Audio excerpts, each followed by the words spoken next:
السلام عليكم لي جون. بون جيت اليوم ان شاء الله باش نحكي على لي زيليكتروليت. لي زيليكتروليت.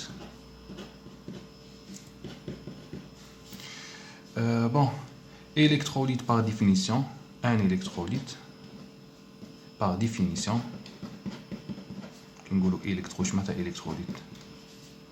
électrolyte est un solité, c'est un solité.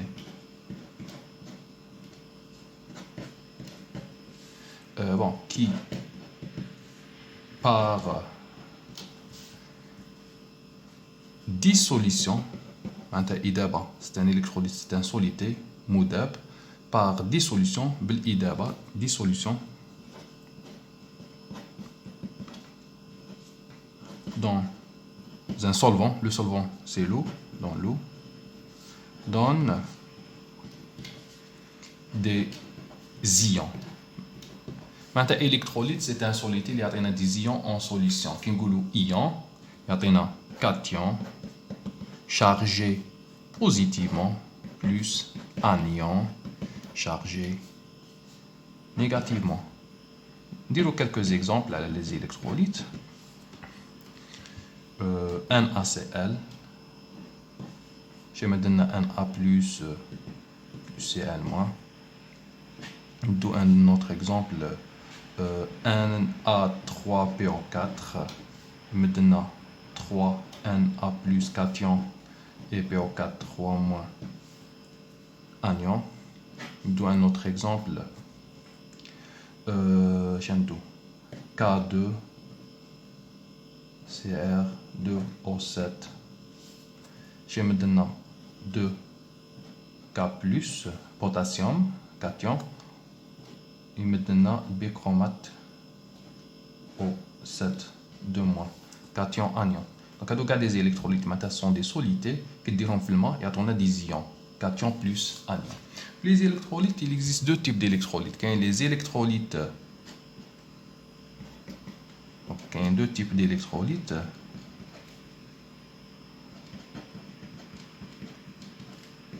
Les électrolytes, il y a deux types. Il y a les électrolytes forts ou quand les électrolytes faibles. Okay. Kingulu fort, un électrolyte fort est totalement dissocié dans l'eau. Un électrolyte faible est partiellement dissocié dans l'eau, dans le solvant. Maintenant, électrolyte fort, il doit gaffelement. Électrolyte faible, partiellement, une quantité de trop en solution, une quantité de gaz sous forme d'un électrolyte ou là sous forme d'un solide, un NaCl ou un Na3PO4 ou là le bichromate de potassium. Deux exemples.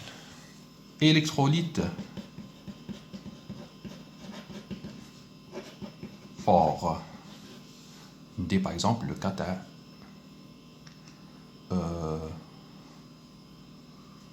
NaCl. Dans l'eau, un solvant, j'ai maintenant Na plus Cl moins en phase aqueuse. Phase chargée qui est chargée en phase aqueuse toujours. Bien sûr, le NaCl c'est un solide. Directement, il y a des ions en phase aqueuse. En phase aqueuse, un ion entouré par des molécules d'eau. D'ailleurs, également le cation ou l'anion. Maintenant, quand on engage une quantité à T0, il y a une quantité N0, 0, 0, un nombre de moles, un volume bien sûr de l'eau. À T final, on a des 0 totalement dissocié, ou je forme 1, 0, 1, 0, ok? 1, 1, 1, 1. On a des 2, 2, 1, 0. On a des 3, 3, 1, 0. Les coefficients stoichiométriques toujours dans le T final ou la T équilibre. La réaction, le catalysé électrolyte fort, la réaction toujours la constante d'équilibre qu'on réaction totale. Je mets ta réaction totale, il est la constante d'équilibre supérieure ou égale 10 puissance 4. معناتها كي تحسب la constante d'équilibre qui تكون كبيرة على 10 puissance 4 تحكي على une réaction totale. OK. قد ندي un autre cas HCl dans l'eau. j'ai maintenant HCl c'est un acide. j'ai maintenant H3 plus Cl-. Acide il libère le proton pour la molécule d'eau pour former H3 plus Cl-. هنا تاني تو كان engagé une quantité C0 une concentration à T0 0. هنا bien sûr l'eau c'est le solvant, il est toujours en excès. هنا T0 T final totalement l'acide est totalement dissocié. هنا 0. هنا l'eau ما نحكوش عليه c'est un solvant donc il est toujours en excès. وهنا je forme C0 OK. وهنا la constante à la réaction c'est une constante d'équilibre. Le cas à les réactions acido-basiques donc نشوفوها في le deuxième chapitre سموها constante d'acidité Ka. هي la constante d'équilibre. وباش تكون la réaction totale خاص تكون supérieure ou égale 10 puissance 4. وهنا شنقول على HCl totalement dissocié c'est un électrolyte fort. Le NaCl c'est un électrolyte fort. OK. Donc, quand je fais les électrolytes faibles, les électrolytes faibles sont des espèces ou des solidités partiellement solubles dans l'eau. Électrolytes faibles. Exemple, je prends le cas d'un électrolyte faible, un acide faible, CH3COH. C'est l'acide acétique dans l'eau. Il libère le proton acide.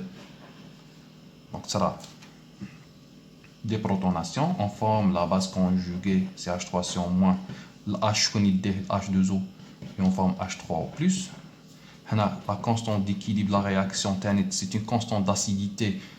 L'acide libère un proton pour la molécule d'eau. Donc, on a une constante d'acidité. On a le deuxième chapitre. On a le but de la constante d'acidité. Le but de l'espèce AT0. Quand on a C0, on a 0, 0. T final, on a un électrolyte faible, la flèche tourne dans les deux sens. On a un électrolyte fort, la flèche tourne dans le sens direct, réaction totale dans le sens direct. OK, le sens direct. On a les deux sens, qui est faible, électrolyte faible, on a la réaction dans les deux sens, système en équilibre. On a partiellement dissocié, C0 moins X, je forme X. X, bien sûr, X c'est une concentration, parce que C0 c'est une concentration. Ou quand on a un nombre de moles, X va dire un nombre de moles. La réaction va dire qu'on K équilibre, va dire qu'on serait à la 10 puissance 4, la réaction est partielle. Ou c'est un électrolyte faible parce que elle est partiellement dissocié. Donc, le cas d'électrolyte fort est faible.